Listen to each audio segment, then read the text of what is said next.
Muy buenos días para todos. ¿Qué tal? Un placer saludarlos en esta mañana de jueves. Gracias por acompañarnos. Gracias por unirse a esta invitación tan especial que les tenemos en la mañana de hoy. Yo soy Mónica Jaramillo y para mí es un verdadero honor, un verdadero placer estar acompañándolos a esta cita muy especial, una cita de ecologística en la que queremos hacerles esta invitación, compartirles esta invitación de hacerle eco a la sostenibilidad. Este es un encuentro imprescindible para el futuro de nuestro país, para el crecimiento de la región, y en ese compromiso también entendemos nosotros la responsabilidad de compartir esos alcances, esos avances, esa visión y sobre todo de tener estos espacios de conversación para seguir construyendo en torno a lo que se vienen en años futuros. Hoy inicia operaciones el Parque Ambiental de Ecologística. Este es un proyecto muy importante, nació hace más de 5 años y se viene gestando como una fuerte apuesta a la gestión integral de residuos de diferentes corrientes a través de la implementación de soluciones ambientales, que es lo más importante, esas soluciones ambientales, porque sin duda fortalecen la economía circular mediante la transformación de residuos en combustible CDR de la marca Ecofuel. Para la oferta de integridad de ecologística, contamos con el mejor aliado estratégico y por eso también estamos orgullosos de estar en este espacio con ellos, con Veolia, la compañía de servicios medioambientales más importante del planeta.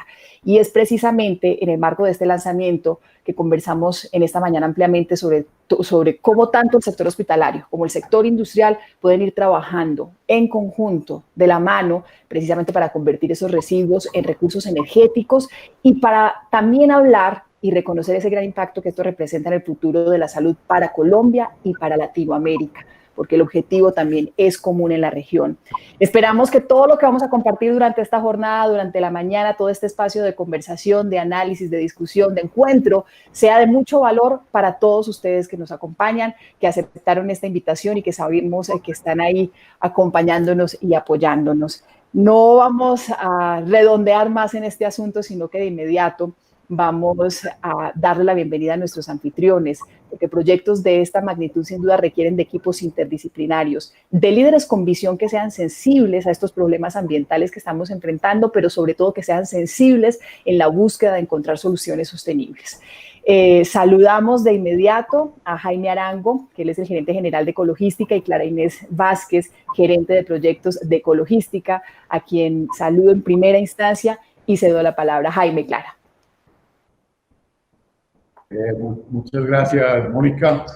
Bueno, unos muy buenos días para todos. Para mí es un orgullo hoy poder estar presentando este proyecto tan soñado. Y primero darle el agradecimiento a mis socios que le creyeron a este proyecto, porque ellos desde el principio, cuando se los presentamos, entendieron de la importancia de este proyecto. Los socios, 5 familias paisas que siempre han liderado al equipo de logística. A mi equipo de trabajo, sin ellos no hubiera sido posible este logro, porque fue un trabajo de mucho interés, de que ellos entendieran para dónde iba y para dónde quería ir Ecologística. Entonces mi equipo de trabajo fue esencial en todo este proyecto. A mi familia, pues fue mi razón de ser y es lo que yo siempre he soñado, que dejemos su huella, Clara y yo, a nuestros hijos y a toda familia que se llama Ecologística. A nuestros clientes. ¿Por qué nuestros clientes? Porque nuestros clientes son los que nos han apoyado durante estos 15 años que nació Ecologística y por ellos es que creemos y queremos hacer las cosas bien. Y por último, darle el agradecimiento a Veolia, nuestro aliado estratégico desde hace más de 10 años, que ha sido la empresa que desde el principio nos apoyó para estar hoy donde estamos. Entonces voy a hacer un recuento histórico de cómo nace Ecologística y increíble que este año coincida con los 15 años. Ecologística nace el 17 de mayo del 2005 y digamos que empezamos solo ofreciendo un servicio de disposición final de residuos peligrosos en celdas de seguridad y que era la única celda que existía en Colombia. Entonces también fuimos pioneros en ese tema porque nadie conocía este tema y esta disposición, sino que en Colombia solo existían los hornos incineradores. Entonces digamos que fue difícil porque realmente la industria no conocía este tema en la disposición y fuimos pioneros también en este tema. Luego fuimos creciendo, donde ya nuestros clientes nos estaban exigiendo una integralidad y ya no solamente prestábamos los servicios de residuos peligrosos industriales para hacer de seguridad, sino que nos ampliamos al servicio de los hospitales y clínicas del área metropolitana. Y fuimos creciendo con una sola línea y pues hoy ya tenemos 16 líneas, arrancamos 6 empleados, hoy somos más de 100 empleados. Entonces digamos que el crecimiento de Ecologística ha sido importante. Pero no nos quedamos ahí, no nos quedamos ahí y empieza este proyecto haciéndole eco a la sostenibilidad, que como lo dijo Mónica y también nos acompañó en ese lanzamiento, hace 5 años de arduo trabajo, de trasnochos, de preocupaciones, de un liderazgo desarrollado por la parte técnica, ecologística, donde yo me recorrí, digamos que en muchas partes del mundo, entre ellos Costa Rica, México, Estados Unidos, viendo qué estaban haciendo países desarrollados o países en desarrollo frente al tema de los residuos. Y nos encontramos que, por ejemplo, México ya lleva más de 12 años haciendo combustible derivado de residuos. Entonces, eso fue a lo que le quisimos apuntar en Ecologística, porque en Colombia, digamos que no existía el modelo que hoy está presentando Ecologística. Por eso, yo creo que partimos la historia de los residuos en Colombia, porque digamos que nosotros, buscando la economía circular y alcanzar los objetivos de desarrollo sostenible, lo que queremos es que los residuos que nosotros manejamos se vuelvan fuente de energía y combustión, y ya lo tenemos totalmente desarrollado. Hicimos un arduo trabajo con varias cementeras que nos apoyaron para hacer dichas pruebas, y lo mismo que las calderas del área metropolitana. Es decir, que hoy este sueño hecho realidad inicia a partir de mañana.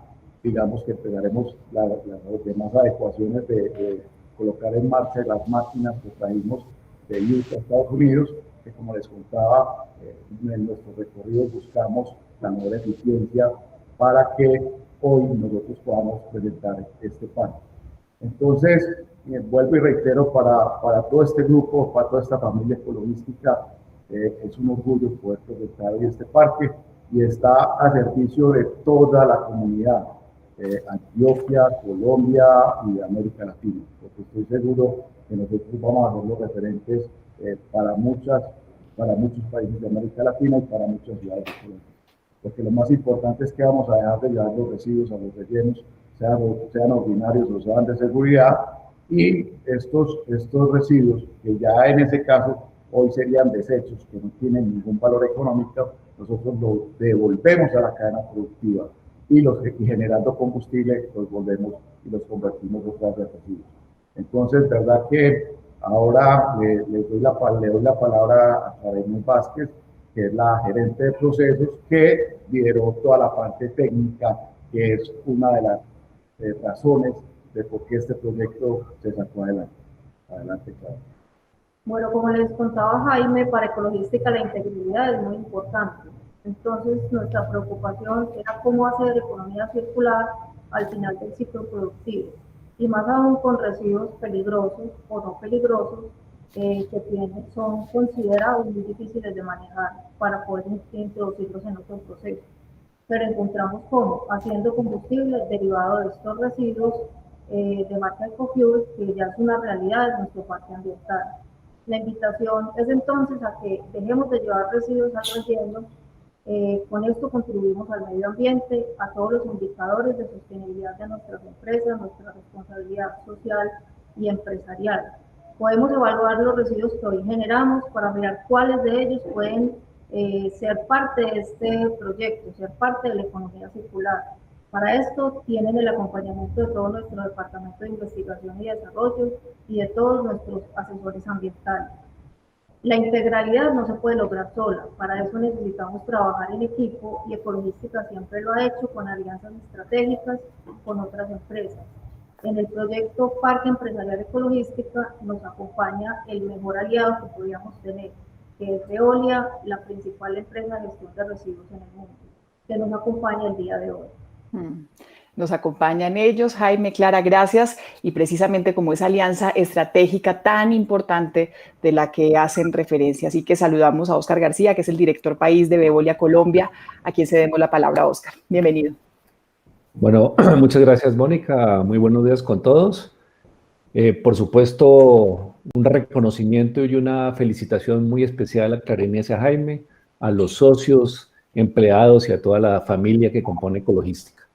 Realmente, en estos tiempos que corren, es un logro inmenso lograr lo que está logrando hoy día Ecologística con la inauguración del parque ambiental. Francamente, en estas duras condiciones que está dictando la pandemia hoy en día, hacer empresa es realmente algo titánico y felicito a Jaime y a Clara Inés por este emprendimiento tan importante y a los socios que pudieron creer en su palabra. Por lo tanto, hoy en día construir empresa, crecer con la visión de futuro, entrar dentro de la economía circular como lo está haciendo Ecologística y mantener el empleo y generar empleo, pues es un hito que marca sin duda un hecho muy importante en los 15 años que cumple Ecologística este año 2020. Veolia, como ya lo comentaste, Mónica, pues es la empresa referencia de la transformación ecológica número 1 del mundo y nosotros estamos muy complacidos de tener como socio y alianza estratégica con Ecologística. Hace ya, como comentaba Jaime, hace más de 10 años que estamos trabajando juntos y por lo tanto estar con ellos y tener presencia en el polo de desarrollo más importante del país, como son Medellín y su área metropolitana y en general el departamento de Antioquia, pues es muy importante para Veolia. Por lo tanto, nosotros muy complacidos de poder mantener esta alianza estratégica con Ecologística y acompañar este proyecto tan importante para la región. Por supuesto, esto le va a permitir a Veolia seguir en contacto con los clientes industriales y en particular pues con la pujante industria antioqueña. Creo que esto va a redondear nuestra gestión de residuos y la valorización de los mismos para poder aportar nuestro grano de arena dentro de los objetivos de desarrollo sostenible que Veolia ha adoptado, aquellos mismos que la ONU definió en el año 2013. Entonces, Jaime y Clara Inés, de corazón, una gran felicitación de parte de nosotros. Auguro éxitos muy grandes en el desarrollo de este proyecto y cuenten con nosotros como Veolia para la gestión y ampliar y desarrollar este gran proyecto que hoy nace gracias a la inauguración del Parque Ambiental Ecológico de Ecologística. Muchas gracias. Gracias, Óscar. Gracias por las palabras, por el acompañamiento, no solamente en este proceso, en esta alianza estratégica, sino con la visión, con la experiencia y en especial por esta jornada de hoy que va a ser muy enriquecedora para todos, así esperamos que sea. También está con nosotros Camilo Hernández, que es el director de Servicios Industriales de Veolia Colombia. Camilo, buenos días. Muchísimas gracias, Mónica. Buenos días y buenos días a todos. Yo quiero empezar subrayando la importancia que tiene esta instalación, este parque, para la región y para el país. Un parque ambiental que permita tratar los residuos de la industria de una manera sostenible es crítico no solamente para mejorar la gestión ambiental de las empresas, sino para la sostenibilidad de las regiones. Entre más cerca se está de la generación de los residuos, mejor trabajo se hace y mejor posibilidad tienen tanto las autoridades como los industriales de ver que efectivamente el trabajo se está haciendo de una manera seria, que las cosas se están haciendo bien y le permite a sus clientes saber que las industrias se están gestionando de manera responsable. Yo he tenido el privilegio de acompañar Ecologística por lo menos durante 7 años en este proceso y sé que este mantra de hacer las cosas bien, esta convicción de tratar y de buscar que los residuos se traten de manera responsable, no ha cambiado. Lo que sí ha cambiado es una vocación de crecimiento enorme. Sigue Ecologística teniendo esta vocación, ha seguido creciendo constantemente y estoy muy orgulloso y me siento privilegiado de haber acompañado ese crecimiento.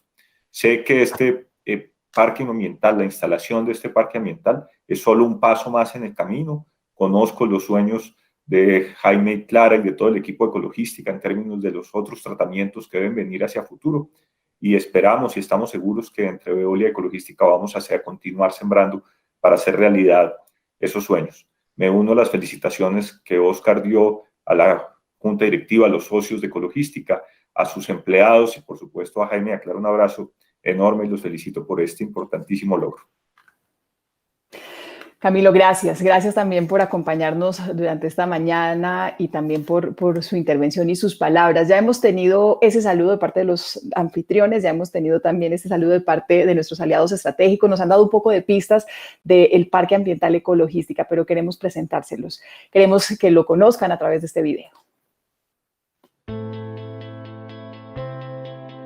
Antioquia cuenta con una nueva planta en el norte del Valle de Aburrá, donde la economía circular a partir de residuos peligrosos y especiales es una realidad. Este es el Parque Ambiental Ecologística.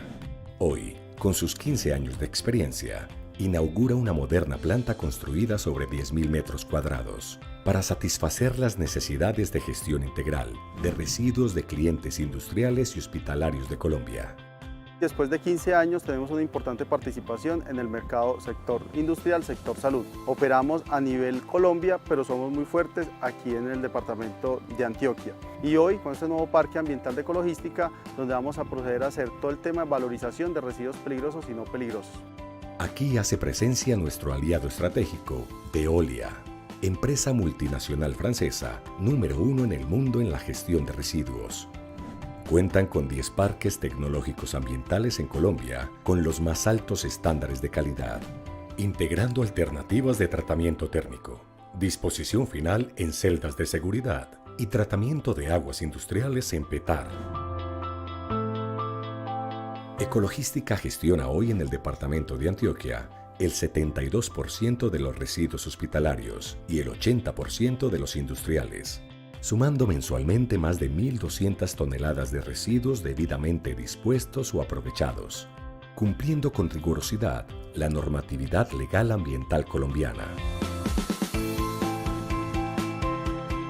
Veolia instalará y operará un equipo autoclave de última tecnología para tratar residuos biomédicos, con una capacidad de 500 kilos por ciclo, un proceso eficiente, limpio y amigable con el ambiente.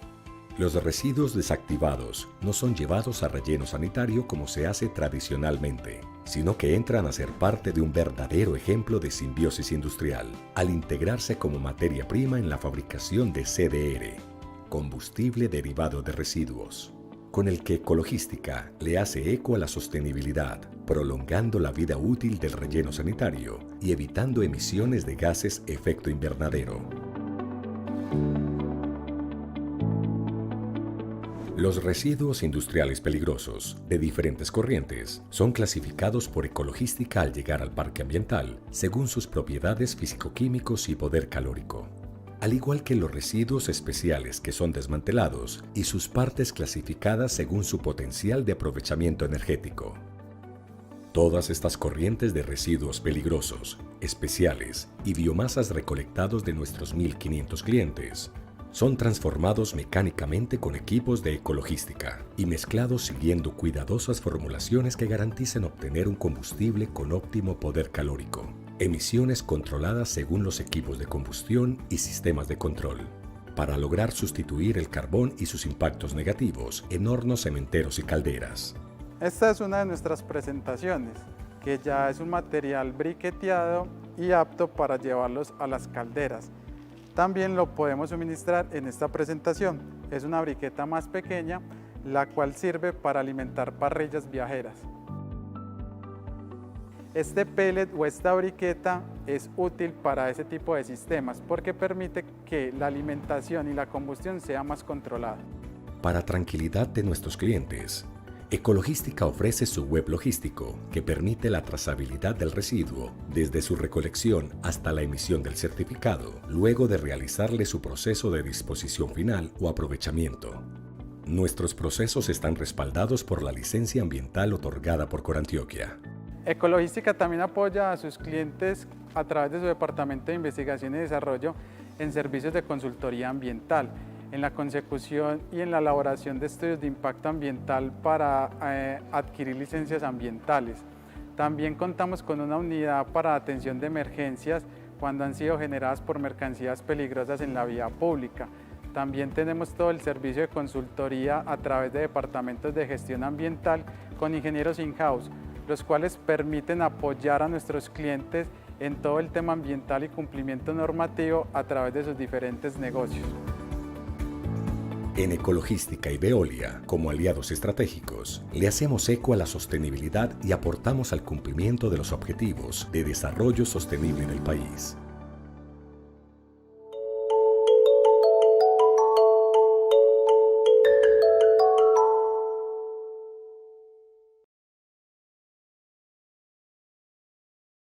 Ustedes el video que definitivamente presenta el proyecto y su alto nivel de compromiso y de concientización con las problemáticas que enfrentamos hoy en materia de sostenibilidad y medio ambiente, aplicando estas tecnologías innovadoras con bajos consumos de energía, con bajos consumos de agua, que busca al final es fortalecer esa gestión ambiental, pero una gestión ambiental más eficiente de todos nuestros clientes hospitalarios e industriales de la región.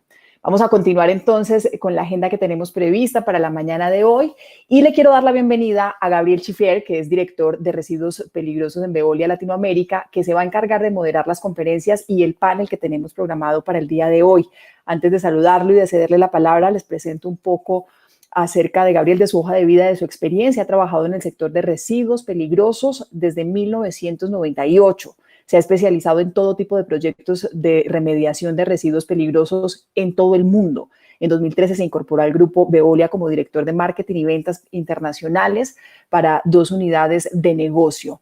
Durante sus 20 años de carrera ha tenido además la oportunidad de realizar proyectos en Europa, en Medio Oriente, en África, en Latinoamérica, el sudeste asiático y en Australia. Le damos entonces una cordial bienvenida a Gabriel. Gracias por acompañarnos y cedo la palabra entonces para que haga usted la moderación de las conferencias y los paneles siguientes. Muchísimas gracias, Mónica. Y bueno, evidentemente es un enorme placer que los compañeros de Veolia Colombia precisamente pues, me ofrecieran la oportunidad de participar como moderador en este estupendo evento. De hecho, ver precisamente lo que mencionaban tanto Jaime como Clara Inés por parte de Ecologística en este proyecto que empezaron en el 2005, precisamente año en el que, lo mencionábamos antes con los compañeros, año en el que el Ministerio de Ambiente colombiano pues hizo una ley, la 4741, ¿no? que por decirlo así fue un poco el trampolín de toda la actividad de gestión de residuos industriales peligrosos, en el sentido que obligaba a las empresas a empezar a presentar un inventario de residuos, etcétera. Y precisamente esta parte de reglamentación es uno de los pilares muy importantes, ¿no? Pero no el único. Y precisamente lo que ellos mencionaban como esas 5 familias paisas que han estado desarrollando todo este negocio dentro de lo que es la visión, tuvieron la visión, quiero decir, de entrar en la gestión de residuos, que es un mundo pues complicado, muy específico, cada vez con más reglamentación, que hay que seguir, que implica inversiones, etcétera, etcétera. Por tanto, pues aprovechando un poco las palabras que mencionaban mis compañeros antes, tanto Óscar como Camilo, pues mi más sincera enhorabuena por el empeño en esta gran aventura que empezaron hace ya 15 años, ¿no? Y, por tanto, pues hoy estamos precisamente en un evento en el que queremos, digamos, presentar esta alianza con Ecologística, donde Veolia pues, va a gestionar, como todos sabemos, conjuntamente con nuestros socios de Ecologística, pues la gestión de residuos hospitalarios para transformarlos precisamente en residuos o más bien en combustible alternativo, ¿no?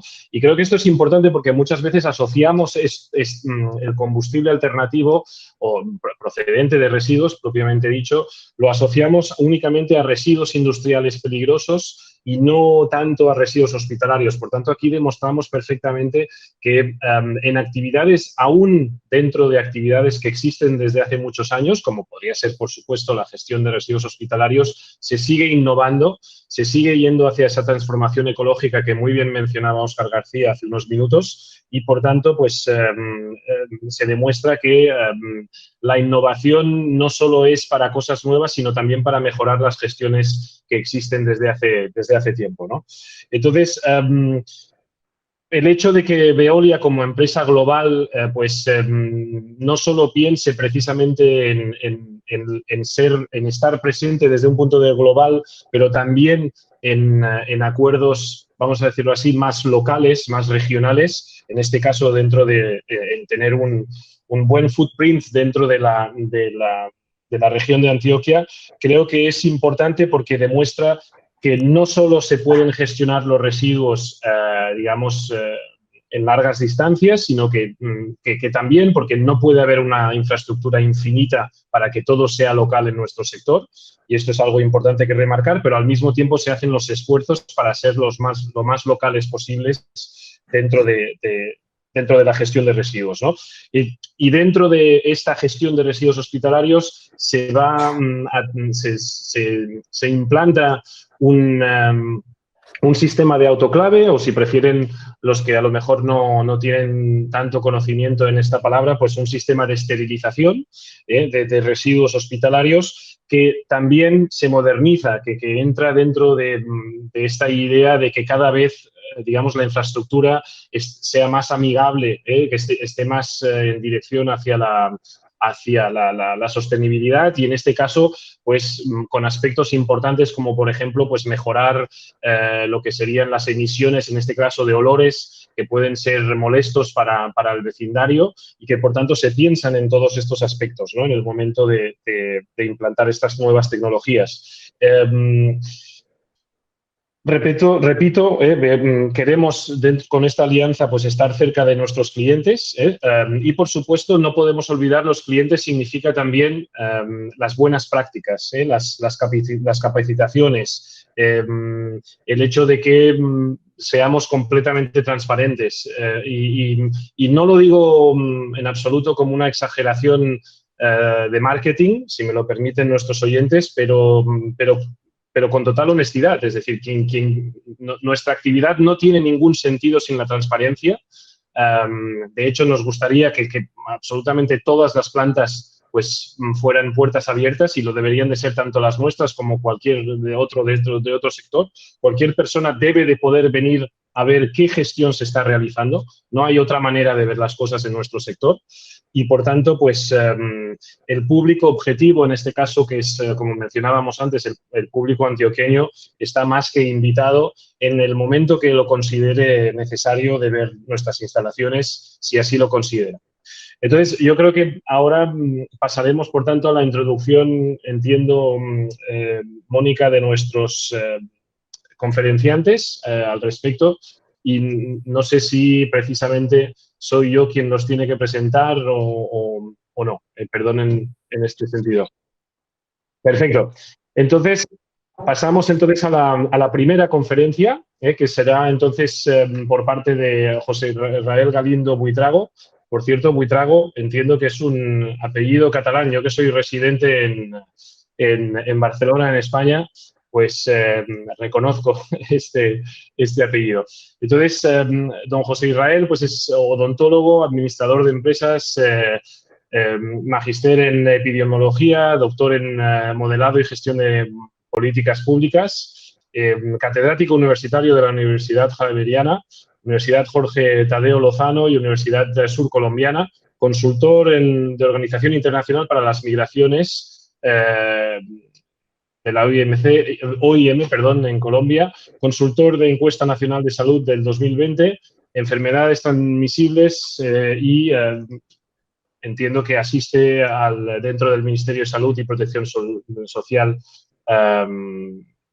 Por tanto, creo que es un conferencista que en estos momentos de pandemia, siendo un magíster en epidemiología, José Israel, me parece un momento digamos, clave, ¿no? en tu vida y que espero que, y en la de todos, pero para ti dentro de tus estudios, para que nos comentes lo que consideres pertinente. Muchas gracias. Bueno, buenos días a todos. Muchas gracias por esa introducción que me hacen. Muchas gracias a Ecologística, a Veolia por la invitación. Y pues empezamos entonces con la conferencia. Entonces, bueno, vamos a ver un poquito sobre el futuro de la salud en Colombia y Latinoamérica, visto como desde la parte de salud y entendido que la parte de residuos hospitalarios y todo lo que se genere después de una atención en salud, pues evidentemente hace parte de las acciones que se deben tener en cuenta en salud. Entonces vamos a tener un recuento de todo lo que hemos atravesado desde pandemia en Latinoamérica.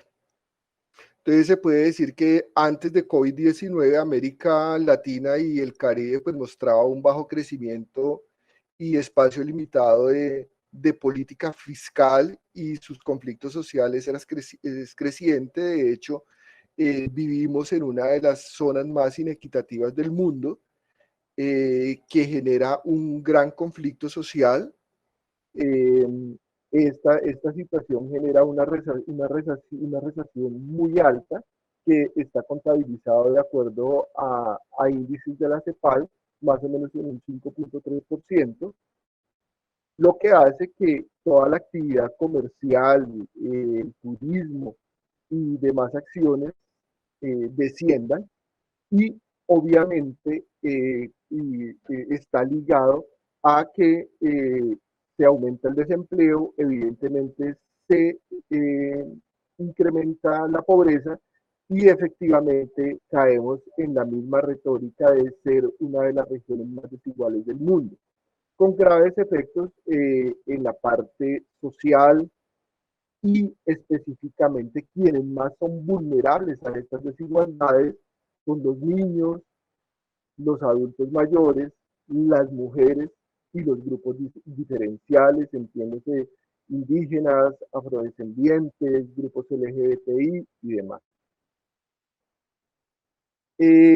Lo que pretenden los gobiernos y las medidas que han pretendido los gobiernos a través de pandemia es contener un poco esas acciones que se tienden a maximizar por todas las acciones de confinamiento que han tenido que implementar los gobiernos ante pandemia.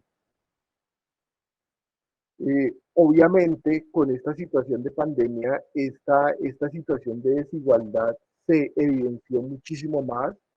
Las carencias de los sistemas de salud se evidenciaron quizás para muchos, y quizás sobre todo para las personas que no trabajan en el sector salud. No era tan evidente que hicieran falta respiradores, que hicieran falta unidades de cuidados intensivos en los países, que hiciera falta inclusive personal de salud, o que el personal de salud fuera tan importante en una situación como esta y que no estuviera bien remunerado. Lo que nos decía Gabriel ahorita, y la importancia de pronto de nosotros los epidemiólogos dentro de toda esta situación de análisis de datos. Entonces, todas esas situaciones empiezan a crearle a uno un panorama diferente de cómo este COVID-19 nos ha brindado una opción de poder mirar cómo estamos en nuestros territorios y cuáles son las debilidades que tenemos desde muchas situaciones que tenemos, y cómo se necesita que cooperación internacional esté apoyándonos desde lo social, desde lo político y desde lo económico, que es donde hemos evidenciado más debilidades.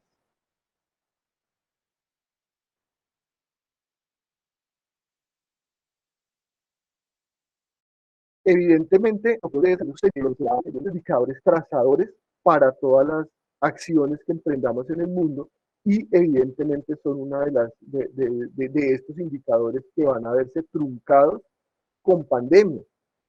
Entonces son 17 para los que de pronto manejamos el tema y para los que no, pues es como recordarles, son 17 indicadores y traje a colación de pronto algunos para que empecemos como a delimitar en qué nos vamos a ver afectados. Si no sé, si teníamos complicaciones como Latinoamérica, como Colombia para cumplirlos, quizás esta hora nos va a llevar a que vayamos a tener un poco más de complicación para poder llegar a cumplirlos. Y por eso se requiere que comunidades internacionales nos puedan apoyar para que podamos lograr cumplirlos.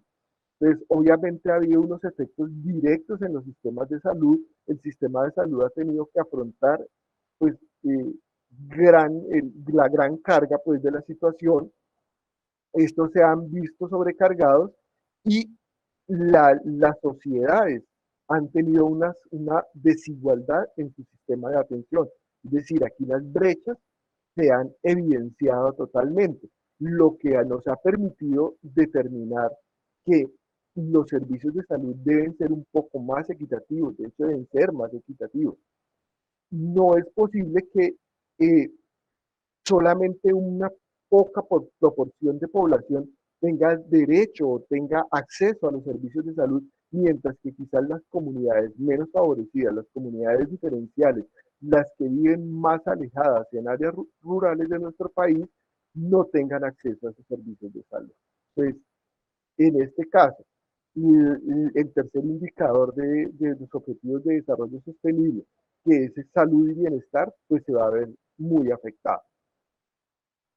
Directamente a salud está la calidad de educación, entonces, que es otro de los indicadores de los objetivos de desarrollo sostenible.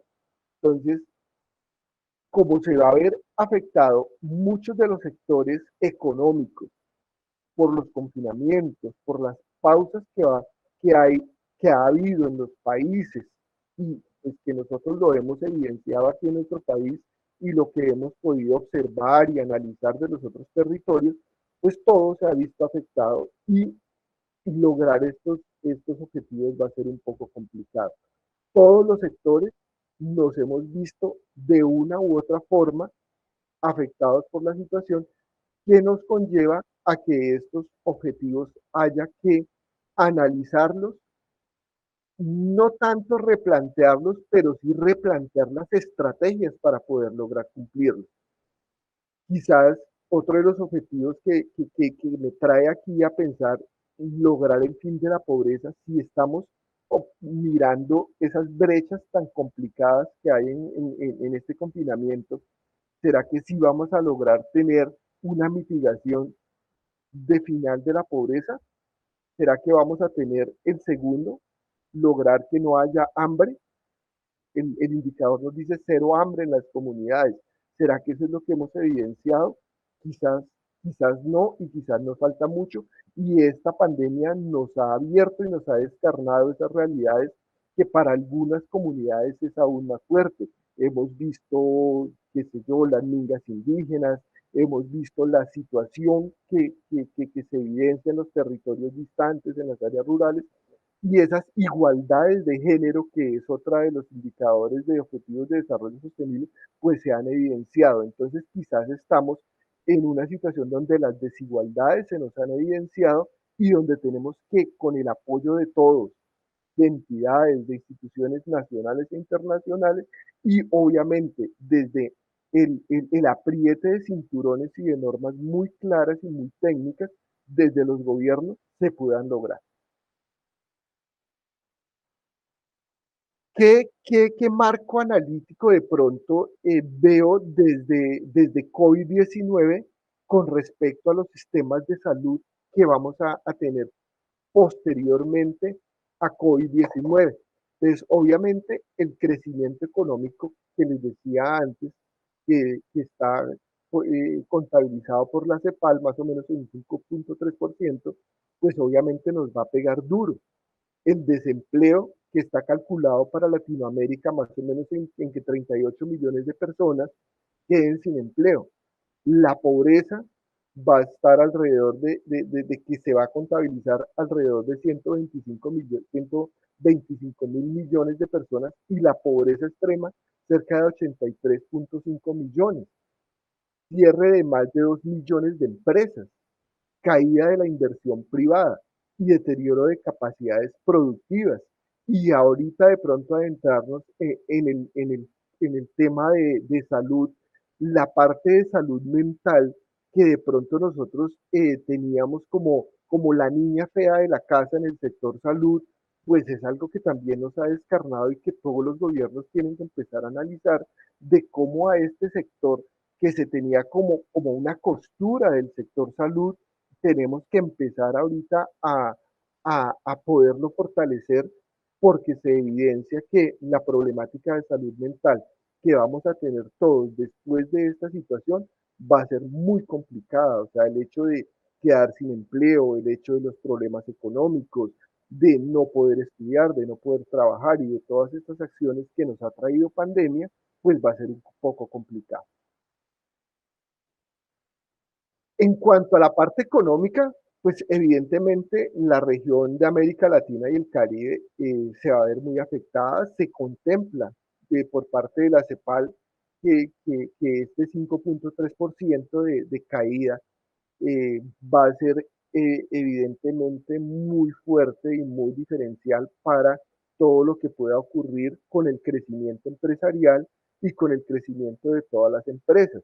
Y pues evidentemente, si el sector económico se ve afectado, todos los otros sectores nos vamos a ver afectados. No va a haber buenos servicios de salud, no va a haber buenos servicios de educación y todo va a estar enlazado con la situación. El impacto social que vamos a tener va a ser muy alto. El hecho de que quedemos desempleados, de que la pobreza se acreciente, pues va a ser bastante complejo con nuestra situación. O sea, ya teníamos un territorio en América Latina y en Colombia muy desigual, donde se evidenciaba la brecha compleja entre ricos y pobres. Esta pandemia ha conllevado a que muchos de los que estaban saliendo de la pobreza, pues vuelvan y recaigan porque quedaron sin empleo, quedaron sin la poca situación medio estable que tenían debido a los confinamientos, pues obviamente esto va a generar muchas complicaciones en cuanto a salud, en cuanto a educación y que se ven reflejadas en que los gobiernos tengan que crear líneas para poder subsidiar y para poder garantizar la estabilidad económica y emocional de esas personas. Estas brechas en América Latina son aún mucho más evidentes por esa cultura nuestra, por esa situación en que nosotros vivimos.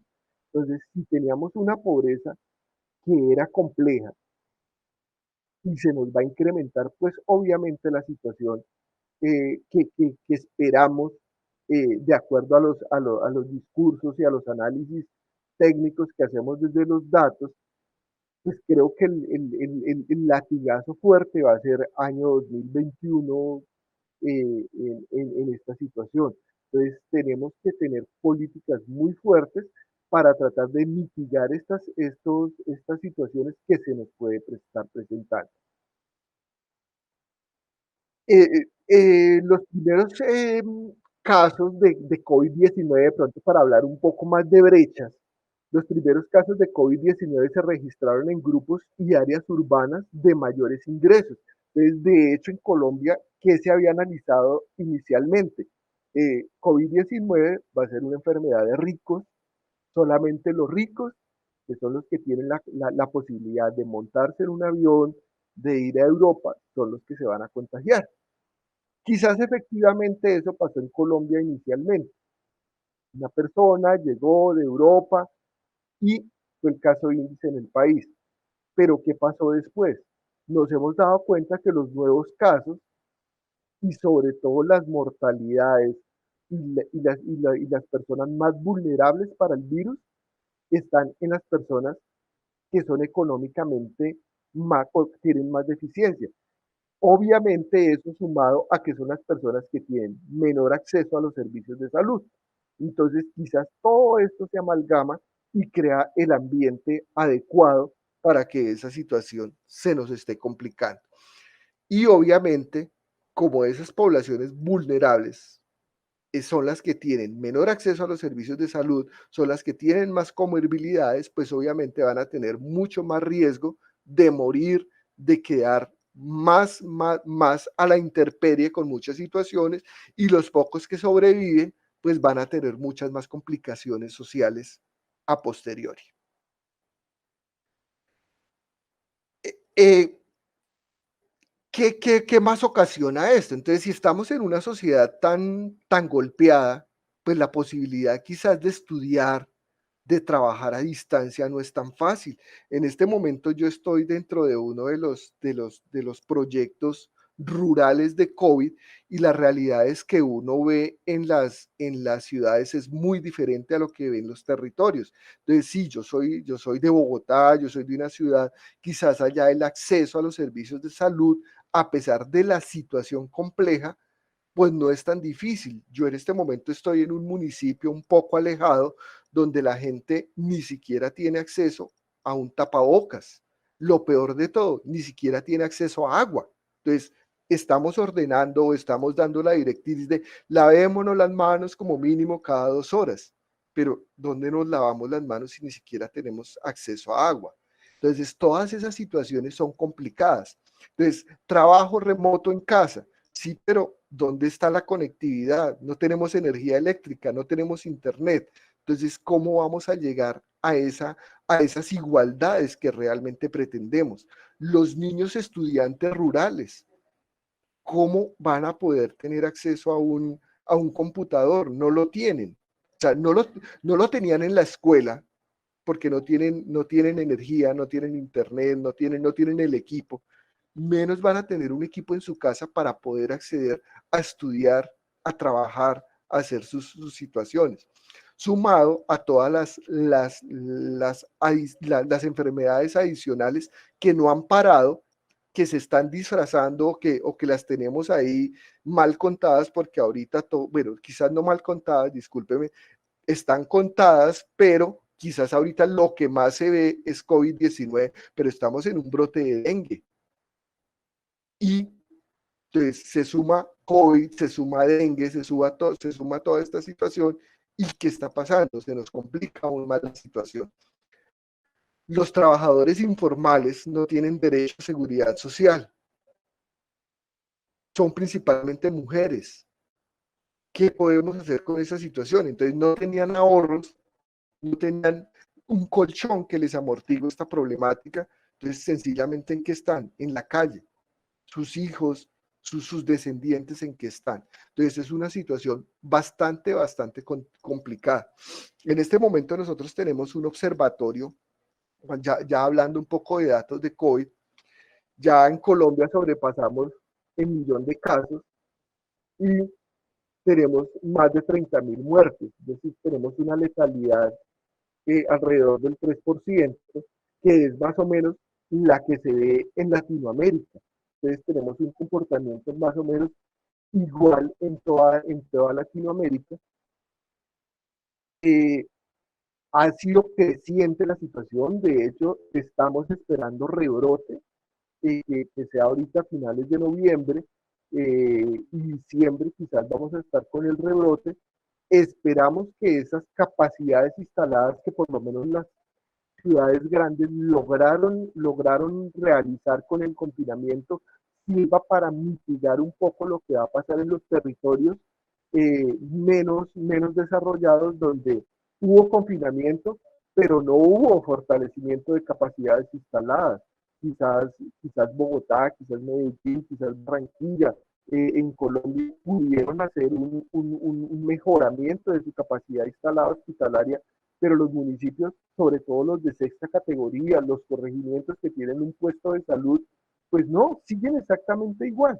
Quizás antes con más debilidades, porque ni siquiera han podido comprar guantes, han podido comprar tapabocas, porque esos los acapararon los grandes comerciantes, los grandes distribuidores, y a los territorios no les llegan estas situaciones. Entonces, también es una situación de desigualdad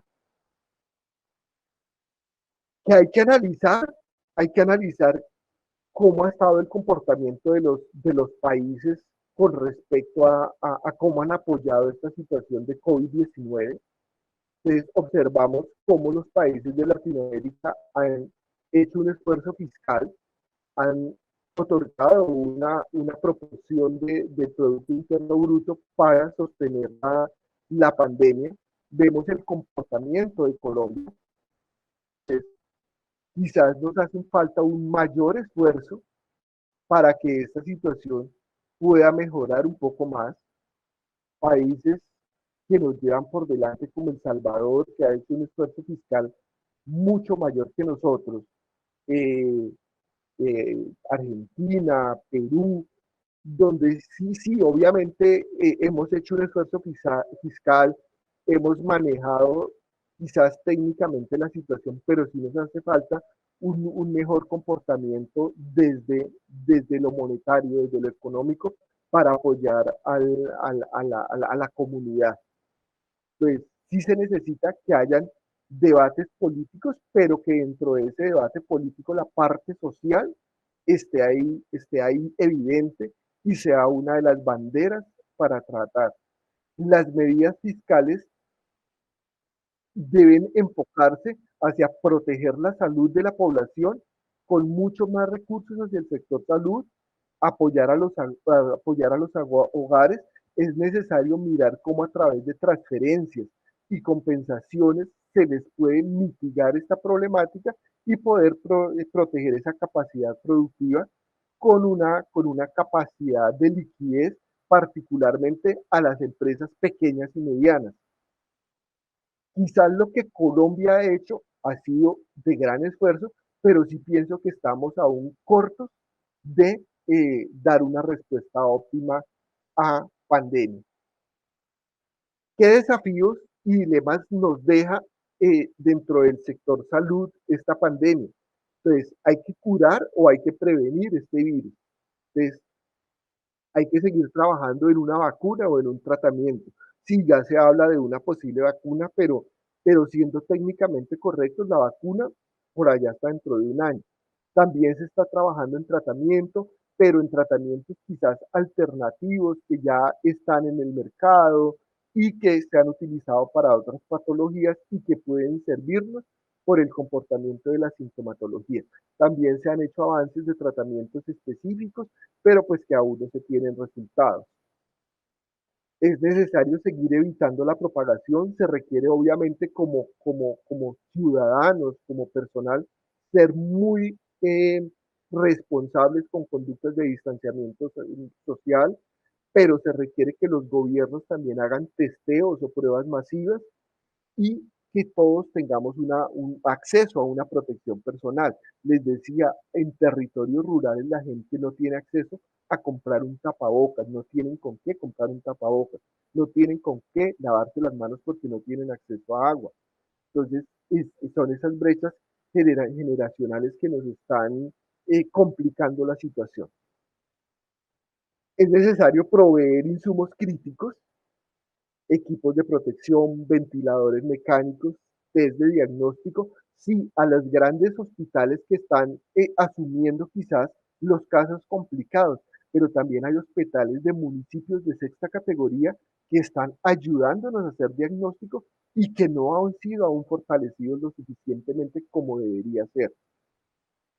Es necesario gestionar cambios desde los sistemas de salud. Entonces creo que esta situación también ha descarnado muchas situaciones que requiere una mayor disponibilidad hospitalaria, una seguridad integral para el personal de salud y para la población en general, y poder disponer de mayor y de mejor equipo e insumos médicos. Desde lo económico y productivo, ¿qué podemos o qué necesitamos? Entonces, mantener o reanudar actividades, entonces mirar cómo, si se necesita seguirlo haciendo con teletrabajo, brindar las herramientas para que estas personas lo puedan hacer, protocolos sanitarios de trabajo y de transporte óptimos, donde todos podamos ser responsables y mirar nuevos modelos de negocios. Entonces, de hecho, estamos en un nuevo modelo de negocio que estamos poniendo a disposición del público que puede ser una innovación y una alternativa a una problemática que este acrecentamiento de enfermos obviamente nos va a generar más residuos y con esos residuos hay que hacer algo, hay que disponer de la mejor forma. Entonces es una solución que se está dando a una problemática que quizás no vamos a ver hoy ni mañana, pero posteriormente sí la vamos a ver. Entonces estamos en el momento justo para que esos impactos posteriores no se vean porque los estamos amarrando desde ya. Apoyar hogares y empresas.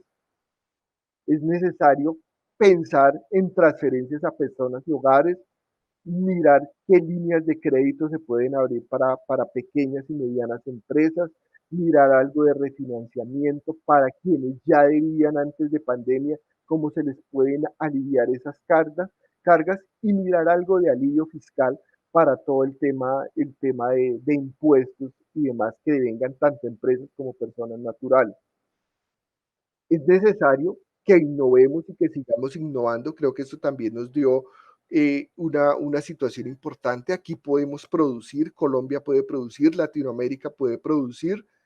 Es necesario apoyo gubernamental, es necesario apoyos estatales, es necesario que quizás los que nos dedicamos a hacer investigación podamos tener un poco más apoyo para poder reactivar esos fuertes que tenemos en nuestros territorios, para poder que esa recuperación económica pueda volver a reactivarse y pueda generar nuevos espacios que nos mejoren todas las situaciones. ¿Qué requerimos o qué propuestas tenemos nosotros? Entonces, en lo inmediato, implementar ingresos para mejorar las líneas de pobreza.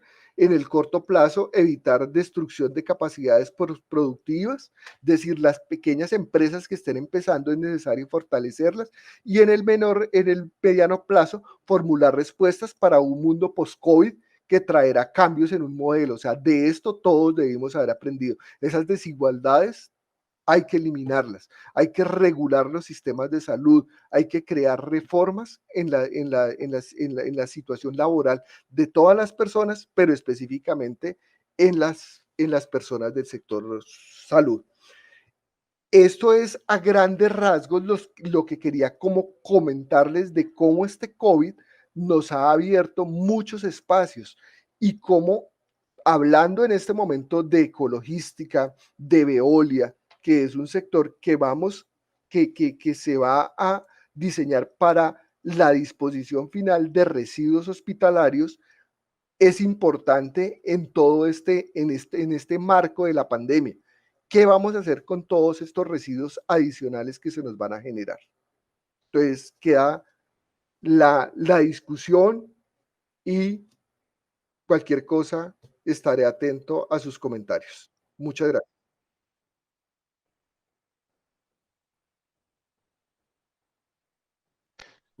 Muchísimas gracias, José Israel. Muy interesante y, de hecho, en base a lo que dices, uno intenta tomar algunos de los puntos más importantes que mencionas y yo creo que muchas cosas, de hecho, las podemos compartir no únicamente en Colombia, en muchos otros países del mundo, por supuesto, o no solo incluso en la región de LATAM, quiero decir.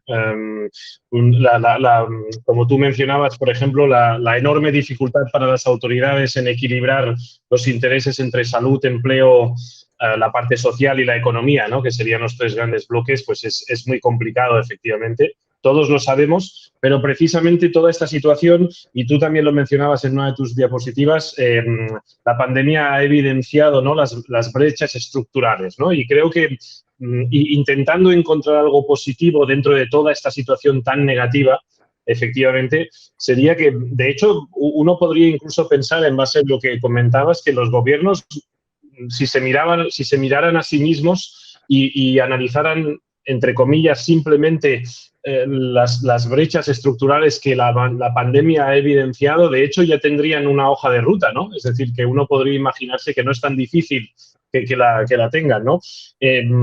Clarísimamente nos has muy bien explicado que el sector de salud, y creo que esto sucede en muchísimos países del mundo, pues vemos perfectamente como una de las brechas, efectivamente, es que no hemos tomado en serio el sector salud, y los presupuestos nacionales de los diferentes países han demostrado que efectivamente el sector salud había estado dejado de la mano de Dios un poquito en estos últimos años, mínimo decenio o década. Y no nos olvidemos de la parte social, tú lo comentabas perfectamente, los enormes efectos sanitarios y socioeconómicos según los grupos de la población, ¿no? Que efectivamente sufren pues porque no tienen capacidad de poder tener estas mínimas, de seguir las famosas reglas, ¿no? De distancia social, de mascarilla, higiene, etcétera. Y a mí me ha parecido muy interesante también el punto que has mencionado de volver a producir localmente, ¿no? O sea, bueno, creo que indirectamente lo has dicho, ¿no? Pero que esto es algo también que vemos, como tú sabes muy bien, en Europa, por ejemplo, hubo un gran debate, ¿no? Porque durante todos esos meses de la primera ola, en el mes de marzo, que solo los chinos, por decirlo así, o solo en Asia se tenían mascarillas, ¿no? O sea, nadie las podía comprar, ¿no? Y vimos como todos esos circuitos de distribución pues no siempre muy claros, ¿no? Pues hacían que algunos distribuidores pues pudieran enriquecerse de una situación que es muy negativa como la actual. Así que nada, te agradecemos muchísimo por esta presentación, que creo que tenía unos bloques muy claros y muy interesantes. Y pasamos entonces al siguiente conferenciante, que es don Mauricio Giraldo. Buenos días, don Mauricio. Y para presentar brevemente a Mauricio, es director de combustibles alternativos en la cementera Argos, del Grupo Industrial Colombiano, doctor en ingeniería y especialista en modelación, simulación y optimización de sistemas, e ingeniero mecánico en la Universidad Pontificia Bolivariana. Así que, Mauricio, muchas gracias por presentarnos entonces este interesante tema de la valorización energética de residuos, que es el pilar, como todos sabemos, precisamente, o uno de los pilares de esta alianza, de este acuerdo que hemos realizado con nuestros socios de Ecologística. Muchas gracias. No, pues muy buenos días y de verdad, pues muchas gracias por la invitación. Como mencionas, yo creo que este es un tema verdaderamente que cambia un poco la manera en la que venimos gestionando los residuos en Colombia, y por eso cuando Jaime me invitó a realizar esta presentación, pues yo acepté dichoso, porque estoy convencido que realmente la valorización energética, como pongo en el título de la presentación, es el camino que debemos seguir para que Colombia y el mundo estemos realmente preparados para lo que se viene, y es algo precisamente como de lo que quisiera hablar un poco el día de hoy. Entonces, ya entrando pues en el tema, yo siempre empiezo como por este concepto. Verdaderamente, los residuos son una parte integral de la naturaleza. O sea, no podemos decir que podemos tener procesos sin residuos. Entonces, muchas veces lo que intentamos es decir, pues la reducción, o sea, y ahorita pues entramos un poquito en esto, pero entendamos que inclusive la naturaleza, con su perfección, con obviamente pues los millones de años que lleva desarrollando sus procesos, y como es de circular, genera unos residuos. Los residuos son, aquí tenemos pues algunas fotografías, pero yo creo que todos vemos las cáscaras, obviamente las heces animales, los troncos que mueren, las hojas que caen. Entonces los residuos van a estar presentes. Y esto es obviamente un cuento que ya hay, por eso pues lo pongo en estos términos, que ya hay hasta canción para educar a los niños. El tema de la reducción, reutilización y reciclaje. Creo que es en lo que nos hemos venido concentrando, y yo creo que es tremendamente importante, porque a partir de ahí es que se pueden generar muchos modelos de circularidad. Pero ¿hasta dónde realmente podemos llegar con la reducción, con reducir, reutilizar y reciclar? Y vamos de nuevo a la naturaleza. Reducir, o sea, este proceso de reducción, pues reducción, reutilizar y reciclar, llega normalmente aquí. Esta es la manera en la que como seres humanos hemos aprendido, digamos, a modelar ese proceso natural, en el que hemos aprendido a duplicar lo que sucede en la naturaleza, donde los ataques con hongos, las bacterias, el ciclo que nos enseñaban en la primaria, era capaz de reingresar todos esos materiales, toda esa energía al ciclo de la vida. Nosotros lo aprendemos, por ejemplo, a través del compostaje, en el compostaje de residuos orgánicos que hacemos en las casas o que se hace inclusive pues ya de manera integral en las fincas, pues producimos un elemento que es capaz de volver a ingresar en el proceso de la vida, que es un abono que las plantas toman, que se puede en algunos casos pues producir inclusive para alimentación animal, y podemos reintegrarlo, o sea, llegar a esa circularidad a través de los procesos naturales con bacterias, con hongos, con procesos biológicos. Y entonces estamos tratando de acercarnos naturalmente y en prensa y en el modelo que nos vamos construyendo realmente, queremos duplicar eso. Pero vamos a ver qué sucede realmente en la naturaleza. Y es que ese modelo no es necesariamente perfecto. Que hay un volumen de materiales que se escapa a ese proceso de circularidad que se reintegra directamente en el ser vivo, en las plantas, en los animales. ¿Y cómo lo tenemos? Lo tenemos, pues obviamente, en la forma de fósiles. Ese es el residuo, digamos, lo mineral que tenemos, porque tenemos componentes de calcio que no son fáciles a veces de reintegrar. Y por supuesto, cuando hay un excedente de materia vegetal, entonces ese excedente de materia vegetal se quedó integrado en la forma de los combustibles fósiles en nuestro planeta. Y paremos un momento a entender qué significa eso. Porque por lo general pensamos, ¿cierto?, en los dinosaurios, y yo creo pues que las caricaturas nos metieron esta idea de que los dinosaurios se volvieron petróleo. No.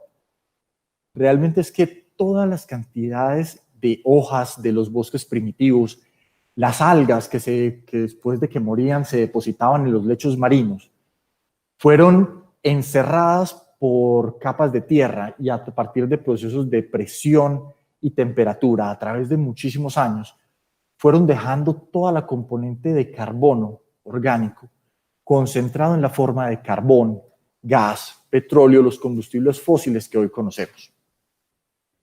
Y eso no es otra cosa que un almacenamiento significativo de energía solar. O sea, tenemos muchísima energía acumulada en la forma de combustibles fósiles. Y aunque hoy pues veamos sus efectos negativos, y es precisamente parte de lo que yo creo que estamos discutiendo hoy, parte de este esfuerzo significativo que vienen realizando empresas como Ecologística, inclusive también Veolia, con la que desde Argos tenemos contacto y tenemos pues una alianza construida, es que esa energía debemos empezar a revisar cómo minimizar el efecto negativo que tenemos en el aprovechamiento de esa cantidad de energía que tenemos allá acumulada, que no es otra cosa, como repito, que los residuos que generó el proceso biológico hace miles de millones de años. Pero entonces, ¿qué sucede hoy? Nuestra sociedad, nuestro ciclo en la sociedad, también está generando residuos. Y genera residuos por la propia dinámica, porque a veces queremos optimizarlo, pero sabemos que tenemos materiales que son los empaques, materiales que son los excedentes, todo esto que va generando un volumen de residuos significativo que requiere de empresas comprometidas, como las que hoy me invitaron a hablar, para que su gestión sea verdaderamente adecuada, para que su gestión sea la correcta. Entonces, volvamos al punto. Reducir, reusar, reciclar. Reducir, vamos a tratar de producir la menor cantidad de residuos posibles como sociedad. Reutilizar, que ese material que estamos precisamente generando, pues sea el menor posible. Después de que sea el menor posible, ¿cuántas veces podemos reutilizarlo para que no llegue al relleno sanitario? Y el reciclaje. Entonces, en esa línea, quizás el principal factor que hemos venido empleando es este. Y yo creo que todos conocemos lo que es las campañas para limitar el plástico de único uso, el por qué en los últimos años, en el caso de los pitillos, que yo creo que es uno de los temas que más se ha trabajado y que ya cuando uno llega al restaurante no nos ofrecen el pitillo y todos con nuestra conciencia ambiental tomamos una decisión de no solicitar el pitillo. Las fotos que verdaderamente son muy dolorosas de los animales atrapados en estos aros plásticos para sostener las latas, el tema del pañal desechable, el tema de los cepillos de dientes, y por eso algunas marcas ya empiezan a utilizar también materiales biodegradables, las bolsas plásticas, o sea, todos esos materiales y cómo tratamos de suspender su uso, cómo tratamos de eliminar el uso para evitar que estén allí confinados en un relleno sanitario durante esos 500 años, 200 años, 300 años, o lo que en alguna charla pues se mencionaba, por ejemplo, que la primera llanta de caucho producida en el planeta aún está metida debajo de algún trozo de tierra, de alguna roca, porque no ha alcanzado a degradarse. Entonces todos nos estamos enfocando verdaderamente en ese proceso y a todos nos están tratando y vemos una cantidad de leyes direccionadas hacia la prohibición del plástico de único uso y llega el 2020. Y como yo creo pues que muy bien lo mencionaban en la conferencia anterior, el 2020 nos ha cambiado completamente esa noción. El 2020 nos trae la necesidad del plástico de único uso. Nos recuerda lo que para los colombianos que ya tenemos de pronto un poco más de años, eran esas campañas de los 80s donde nos decían, no, por salud utiliza el vaso desechable. Y que dejáramos pues, ir al caspete de la obra y pedir el vaso de vidrio, el vaso de mermelada que nos daban en su momento, y mejor pidamos un vaso desechable porque el vaso desechable nos aseguraba una condición de higiene. Hoy en día el COVID-19 nos recuerda que la condición de higiene requiere muchas veces de ese plástico de único uso. Esto no es, y vamos a aclarar, una defensa del plástico de único uso y retornemos a los niveles de una bolsa dentro de otra bolsa dentro de otra bolsa que teníamos hace unos años, pero que entendamos que como sociedad y para nuestras condiciones de salubridad, el plástico de único uso, el empaque desechable, es una parte integral de nuestras condiciones y de la mejora de la condición de salud en zonas, también como mencionaban en la conferencia anterior, que muchas veces no tienen el acceso al agua, que la calidad del agua no es precisamente la adecuada. Entonces, que gracias a esos empaques, gracias a esa condición, es que podemos evitar que nuestras personas se enfermen, que nuestra comunidad, que la población que estamos tratando de defender se enferme. Entonces, si sabemos que es absolutamente relevante tener esto, que inclusive la naturaleza no logra gestionar completamente todos sus residuos mediante la reducción, reuso, reciclaje, porque eso es lo que en últimas hace también la sociedad, tenemos que pensar en alternativas para trabajar ese otro esquema. Porque es que hay limitantes, inclusive dentro de toda nuestra técnica, para ese modelo. El número 7, y esto pues para que entendamos que no estamos hablando de un punto pues propuesto por la industria del plástico.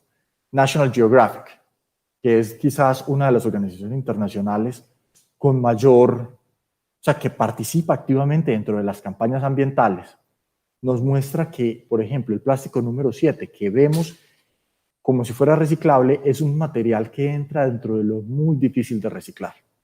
Y muy difícil de reciclar desde inclusive el tema técnico. Porque son materiales mezclados, porque son materiales multicapa, porque son materiales que tienen características que hacen que o técnicamente o desde el punto de vista de costos se vuelva casi imposible reintegrarlas en su mismo estado hacia las cadenas productivas. Y ahí, por ejemplo, también aparece el tema de los envases de uso médico y por eso la relevancia de iniciativas como las que el Parque Ambiental de Ecologística está proponiendo. Si a eso le sumamos los temas de desarrollo económico, le sumamos hacia dónde nos estamos moviendo como sociedad, entonces esto nos requiere pensar diferente. Y ahí está la innovación. Aquí vemos a Colombia en ese tonito azul. Y ese tonito azul lo que indica es que nosotros como país estamos alrededor de los 0.78 kilos día persona de generación de residuos. O sea que nosotros como personas, cada ser humano de este planeta genera una cantidad de residuos. Y en Colombia el promedio está por debajo de 1 kilo.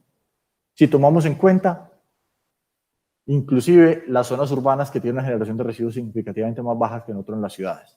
En las ciudades estamos un poquito por encima del kilo.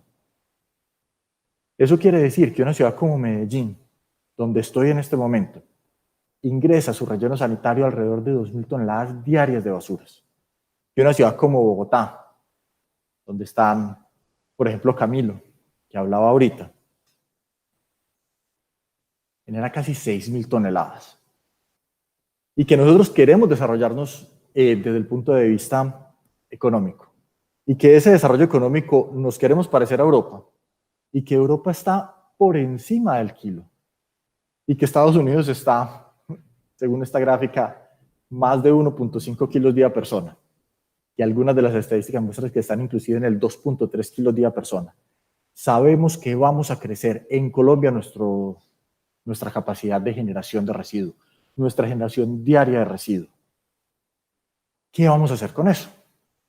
Esto es un dato. Desafortunadamente en Colombia nuestra generación de estadísticas no es muy nueva, entonces este es un dato que tiene ya casi 4 años.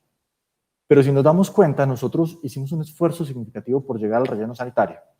Hicimos un esfuerzo significativo por llegar al reciclaje. Eso nos pone en 17% en promedio de nuestros residuos están siendo reciclados, contra el 28% de la media de la Unión Europea, contra el 47% de Alemania, y Alemania con unas realidades significativamente diferentes. Pero Holanda con un 24%, por debajo de la media de la Unión Europea en reciclaje. Pero si nos vamos a ese sueño que mencionaba Jaime al principio de esta conferencia, de ese tratar de evitar al máximo llevar los materiales al relleno sanitario, entonces, claro, Holanda y Alemania están en ese sueño. Están en poner el 1%, menos del 1% de sus residuos en el relleno sanitario. Pero entonces, si lo ponemos en los temas de reciclaje, vemos que no es a partir del reciclaje que verdaderamente se llega a esa meta. Se requiere del tratamiento térmico y se requiere del tratamiento biológico, pero principalmente, y de nuevo, vámonos a los países avanzados en este modelo, que son Holanda y Alemania, en el 49% y el 35% del tratamiento térmico. O sea, tratar de utilizar la componente térmica para ello. ¿Y por qué la componente térmica?